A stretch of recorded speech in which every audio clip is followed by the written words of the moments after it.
this episode of Milestones in Our Democracy, we will look at 3 parliamentary terms from 1971 to 1986.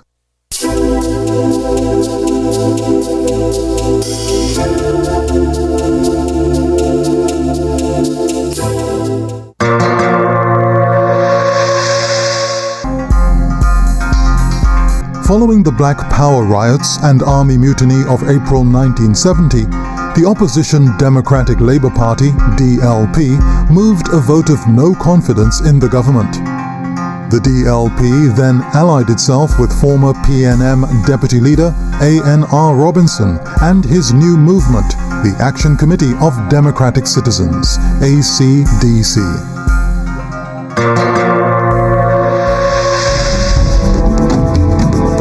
Prime Minister Dr. Eric Williams called the general elections 6 months early, Robinson declared that he would not contest and called upon supporters to boycott the election. 1971 became the year of the No Vote campaign. This campaign was launched to pressure the government to embark on electoral reforms before the elections.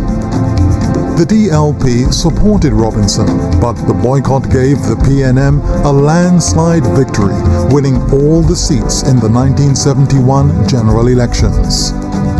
The boycott did, however, result in a switch from voting machines to paper ballots.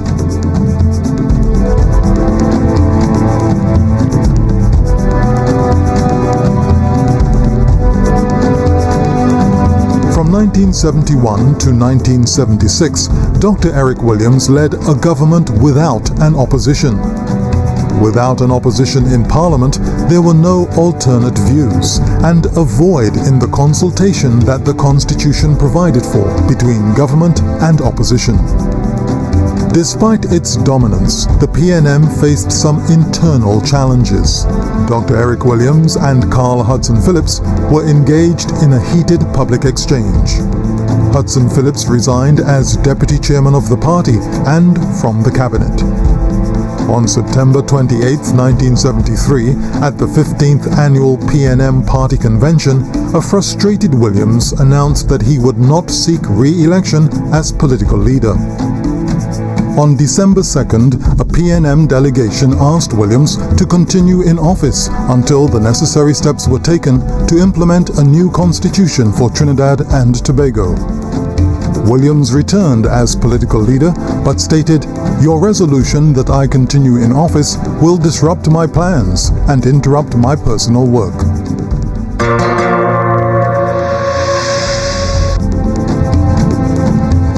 January 2nd, 1974. A draft constitution was laid in the House. After a grueling debate on June 16, 1975, a joint select committee of Parliament was established to draft a new constitution. February 20, 1976, the committee laid its report before the House. On August 1st, 1976, Governor-General Sir Ellis Clarke signed the proclamation. Republican status was celebrated on September 24, 1976, because that was when the first Parliament met under the new Republican Constitution. The Constitution provided for a republic headed by a president.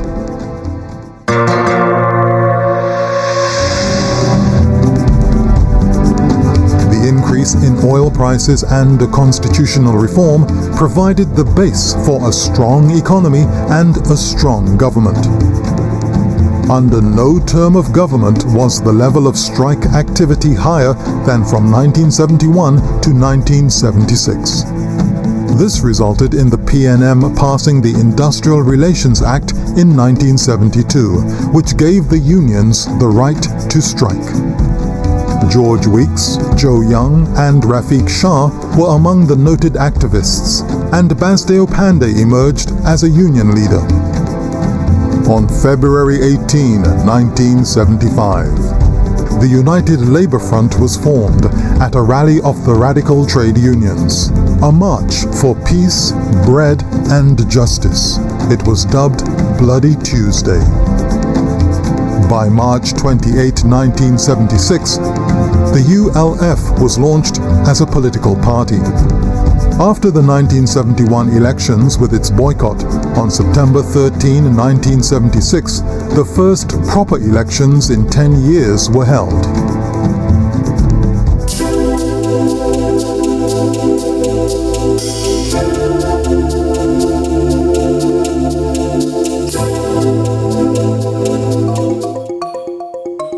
With 11 political parties and 5 independents, the PNM remained in government.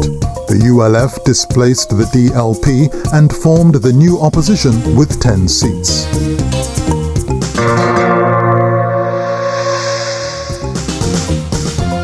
Two local government elections were fought during this period, April 25, 1977 and April 21, 1980. With very low voter turnout, the PNM remained dominant. In fact, by 1980, the PNM controlled 11 municipal and county councils.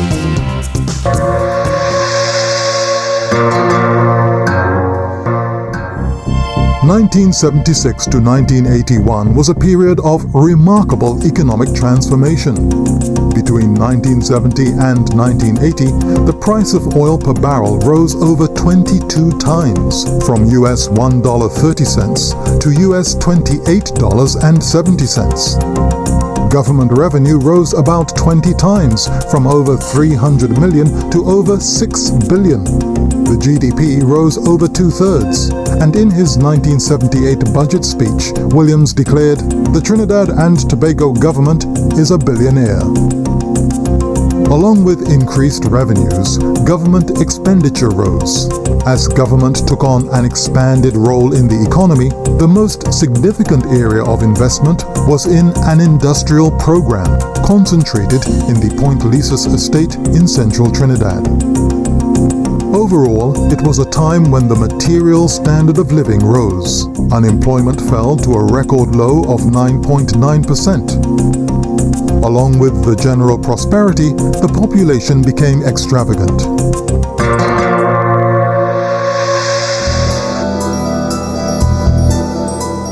One of the political effects of this spectacular oil boom was an increase in corruption, including the infamous DC-9 scandal.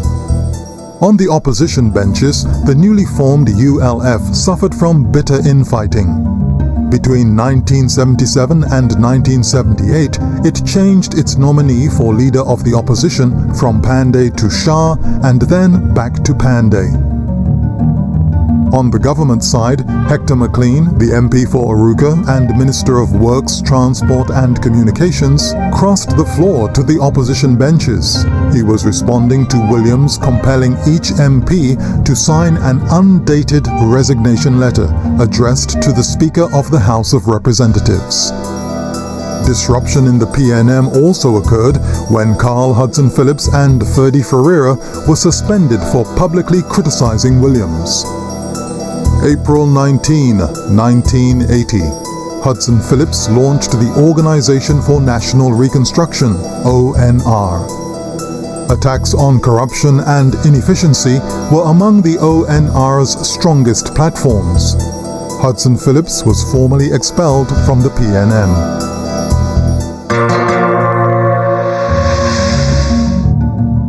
September 12, 1980, an internal self-government bill was debated in the House of Representatives. A.N.R. Robinson voted against, and the ULF walked out. The bill was passed with the support of Tobago West MP Winston Murray. This bill provided for the establishment of the Tobago House of Assembly. November 24, 1980, THA held its first elections. March 1, 1981, the DAC, Tapia, and the ULF reached an accord whereby they would collaborate and not contest against each other in the upcoming general elections. March 29, 1981. Dr. Eric Williams died unexpectedly from a diabetic coma.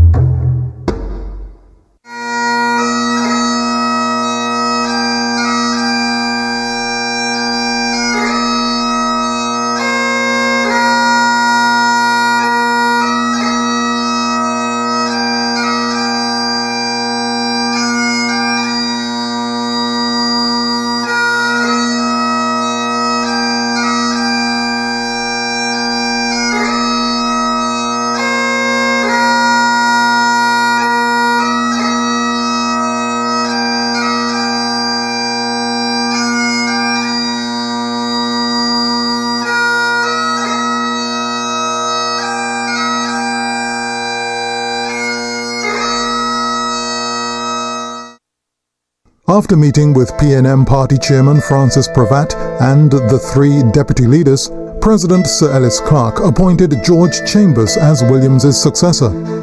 March 30, 1981, George Chambers is sworn in as Prime Minister. May 9, 1981, Chambers was elected political leader of the PNM unopposed. July 1981, the coalition of the DAC, Tapia and the ULF launched its campaign under the name Alliance. September 24, 1981, Parliament was dissolved and elections were called for November 9.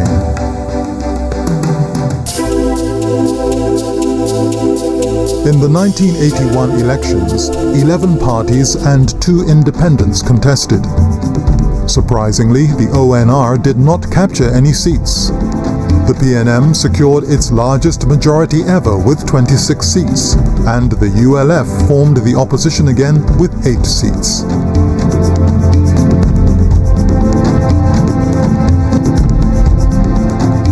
By 1980, Trinidad's domestic budget deficit had reached over 2.2 billion TT dollars. This, accompanied by sizable wage increases and declining productivity, had significantly weakened the economy. January 18, 1982, Prime Minister George Chambers warned the population of a global recession, inflation, high interest rates, and unemployment.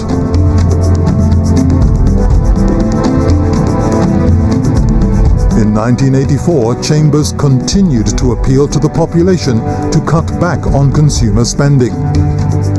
The country was facing severe economic difficulties, even with its special long-term development funds and foreign reserves.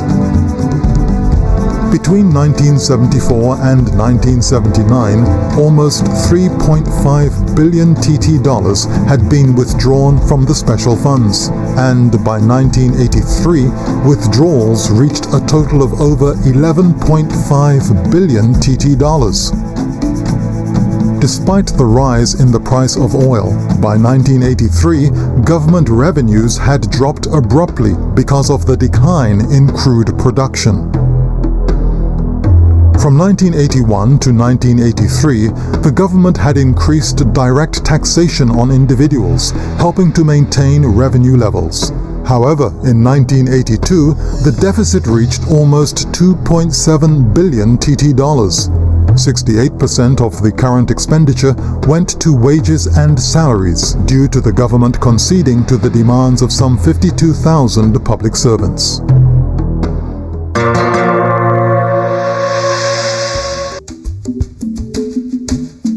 In 1982, the alliance was formalized into the National Alliance of Trinidad and Tobago, NATT. February 1983, the NATT entered into an accommodation with the ONR for the local elections.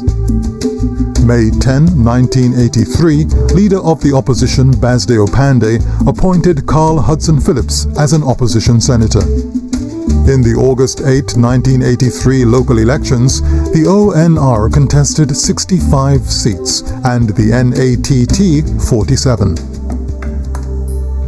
The accommodation won 66 seats, while the PNM won 54. It was the first time since 1959 that the PNM had been defeated in local elections. Although the momentum of the alliance had been slowed by various rivalries, in November 1984, the alliance accommodation secured a major victory in the THA elections. SARA polls were conducted in October 1983 and April 1985, showing 70% of the sample dissatisfied with Chambers' performance as Prime Minister and 54% agreeing that the ONR-NATT coalition was a good thing. In August 1985, the alliance accommodation leaders, except Best, who was abroad, met with Hudson Phillips and reached an accord. Hudson Phillips and Pandey accepted deputy leaderships so that ANR Robinson could become political leader. September 8, 1985, the newly formed National Alliance for Reconstruction, NAR, held its inaugural convention. September 9, 1985, the NAR was publicly launched at the Queen's Park, Savannah. Best did not become an executive member of the NAR or contest the elections. Similarly, the ONR's representation in the NAR was also marginal, and Hudson Phillips withdrew. These issues in the NAR were perhaps overshadowed by the population's loss of confidence in the Chamber's administration. In an effort to improve the government's image, on February 28, 1985, Chambers announced a cabinet reshuffle. However, this did not make an impact due to the government's inability to cope with the drop in oil prices in 1986, its deficit spending, dwindling savings, and high borrowing. Along with a failing economy was a series of P&M scandals.